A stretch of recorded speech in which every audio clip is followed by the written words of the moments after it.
بسم اللہ الرحمن الرحیم۔ اور میرے بھائیوں، آج جمعے کا دن ہے۔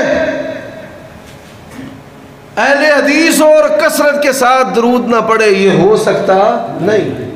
آج درود و سلام کا دن ہے۔ اللہ کے نبی نے فرمایا کہ جمعہ کے دن مجھ پر کثرت سے درود پڑھو، اور درود پڑھنے کے فوائد اہل حدیث کے سردار اور سرخیل امام ابن قیم رحمہ اللہ نے درود پڑھنے کے 40 فوائد ذکر کیے ہیں۔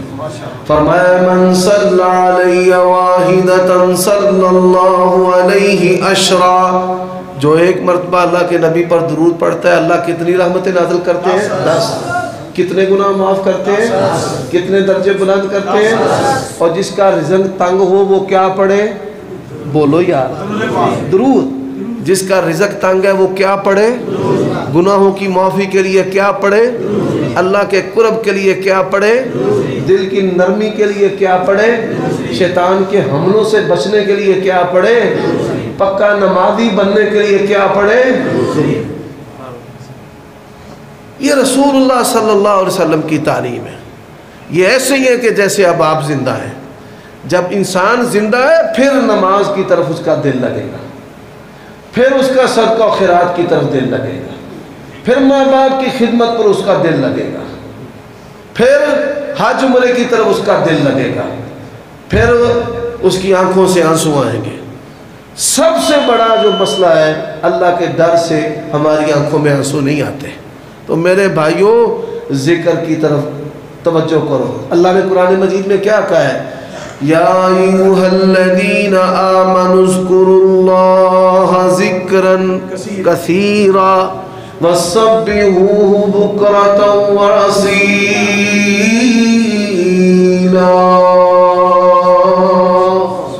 اور اللہ نے کیا کیا ہے؟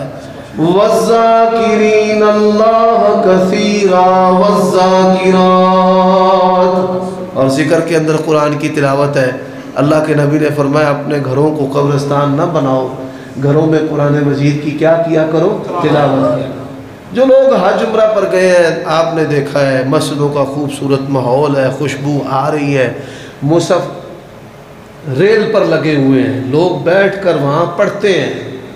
آج میں گھروں کی کیا بات کروں، ہماری مسجدوں میں قرآن پڑھنے والے ہی نظر نہیں آتے۔ اللہ کے لیے اس پر غور کریں۔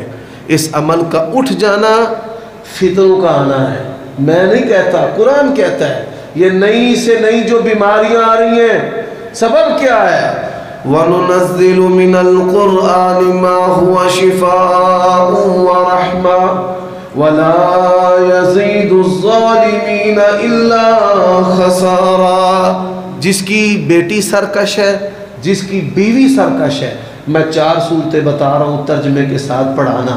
بیٹی بھی سرکشی چھوڑ دے گی، بیوی بھی سرکشی چھوڑ دے گی۔ وہ 4 صورتیں کون سی ہیں؟ ہر نیک عورت، ہر عورت مسلمان عورت سورۃ النساء کو ترجمے کے ساتھ پڑھے۔ ہر مسلمان عورت سورۃ النور کو ترجمے کے ساتھ پڑھے۔ ہر مسلمان عورت سورۃ احزاب کو ترجمے کے ساتھ پڑھے۔ ہر مسلمان عورت سورۃ حجرات کو ترجمے کے ساتھ پڑھے۔ اللہ کی قسم ہے یہ قرآن دلوں کے لیے ایسا اثر رکھتا ہے۔ لو انزلنا ھذا القرآن علی جبل لرأیتہ خاشعا متصدعا من خشیۃ اللہ۔ وہ جتنی مرضی بھی سرکش ہو یا سرکش بیٹا ہو، اس کا ترجمہ جو ہے اس کی سرکشی کو پگھلا کے رکھ دے گا، ختم کر کے رکھ دے گا۔ اپنے گھروں میں کثرت سے ذکر کرو، تسبیحات پر اللہ کا ذکر کرو، سبحان اللہ و بحمدہ پڑھو، درود شریف پڑھو، استغفار پڑھو۔ اور اس کے ساتھ ساتھ یہ بھی جانو کہ اللہ کے نبی نے کن کن چیزوں سے پناہ طلب کی ہے۔ جہد البلاء و درق الشقاء و سوء القضاء و شماتۃ الاعداء۔ اللہم انی اعوذ بک من الفقر والفاقۃ والذلۃ والقلہ۔ یہ الفاظ ہے حدیث کے اندر، اور کبھی علماء نے اس کی طرف توجہ نہیں کی، شاید آپ نے نہیں کروائی۔